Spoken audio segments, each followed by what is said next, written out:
Different between love and attachment. Love എന്ന് പറഞ്ഞാൽ നമുക്കൊരു വ്യക്തിയെ ഇഷ്ടമാണ്, അവർക്ക് വേണ്ടിയിട്ട് നമുക്ക് കഴിയുന്ന രീതിയിൽ നമ്മൾ കാര്യങ്ങൾ ചെയ്യുന്ന, അവരെ ഹാപ്പി ആക്കാൻ വേണ്ടിയിട്ട്.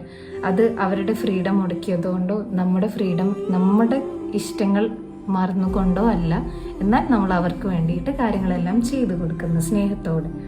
പക്ഷേ അറ്റാച്ച്മെൻറ്റിലേക്ക് വരുന്ന സമയം നമുക്കൊരു വ്യക്തിയെ ഇഷ്ടമാണ്, ആ ഒരു വ്യക്തിയെ നമ്മുടെ ഇഷ്ടങ്ങൾക്ക് വേണ്ടിയിട്ട് അവരുടെ ഇഷ്ടങ്ങൾ കംപ്ലീറ്റ്ലി ബലിയർപ്പിക്കുകയാണ് ചെയ്യുന്നത്. അവരെ എല്ലാ ഫ്രീഡവും നമ്മൾ മാറ്റിവെച്ച് എന്നെ പ്രൊട്ടക്റ്റ് ചെയ്യാൻ വേണ്ടിയിട്ട് നീയാണ് അല്ലെങ്കിൽ ആ ഒരു വ്യക്തിയാണ് എന്നുള്ള രീതിയിൽ നമുക്ക് കംപ്ലീറ്റ്ലി അവരായിട്ട് ഡിപ്പെൻഡൻ്റ് ആവും. അവരില്ലാതെ, ആ ഒരു വ്യക്തി ഇല്ലാതെ എനിക്ക് ജീവിക്കാൻ കഴിയില്ല എന്നുള്ള ചിന്തയുള്ളവരായിരിക്കും ഇവരിന്. ആ ഒരാളുടെ ഫ്രീഡം കംപ്ലീറ്റ്ലി ഇല്ലാതാക്കാണ് ഈ ഒരു കേസിൽ ചെയ്യുന്നത്. അപ്പോൾ നിങ്ങൾ ചിന്തിക്കുക, നിങ്ങളുടെ ബന്ധം ഏത് രീതിയിൽ പോകുന്നു എന്നുള്ളത്. ചെറിയ ഒരു ഡിഫറൻസ്